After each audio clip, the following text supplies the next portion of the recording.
During the golden age of Hollywood, Yul Brynner was best known for starring as King Mongkut in The King and I, both on stage and in the classic movie. Yet aside from that classic, the Russian-born former circus acrobat's career highlights included the likes of The Ten Commandments, Westworld and The Magnificent Seven. Hating to be upstaged by co-stars such as Steve McQueen in the latter, the slight actor went out of his way to make sure his star power shone through in whatever he was working on.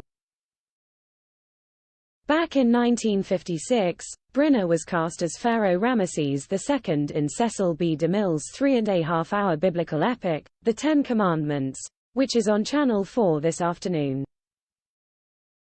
During the early part of filming, he was still starring in the stage version of The King and I and would spend the day on Egyptian shots before flying back to New York for the evening's performance. The committed actor was to co-star opposite Charlton Heston as Moses, who the director had cast because of his resemblance to Michelangelo's statue of the Hebrew prophet. In fact, the star would go on to play the artist in 1965's The Agony of the Ecstasy. Now Heston towered over Brynner at 6'3" to his co-star's 5'7", but the latter was not going to be overshadowed. After hearing he would be shirtless as Pharaoh for most of the movie, the star took on a serious weightlifting program to get into shape. This also explains his muscular physique in the film version of The King and I, which was released in 1956 too. Aside from impressing audiences, the Moses actor later said that his co-star gave the best performance of the entire movie.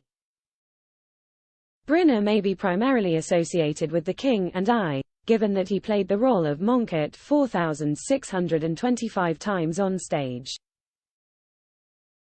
However, according to his son Rock, The Ten Commandments had a special place in his heart. He said his father was proud of his performance and very proud of being in the film. He regarded it as the biggest film ever made, forever.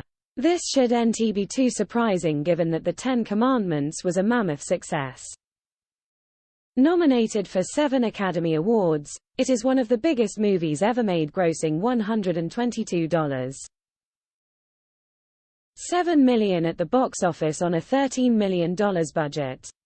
Adjusted for inflation, that's around $2.493 billion, making the biblical epic the 8th highest grossing film of all time.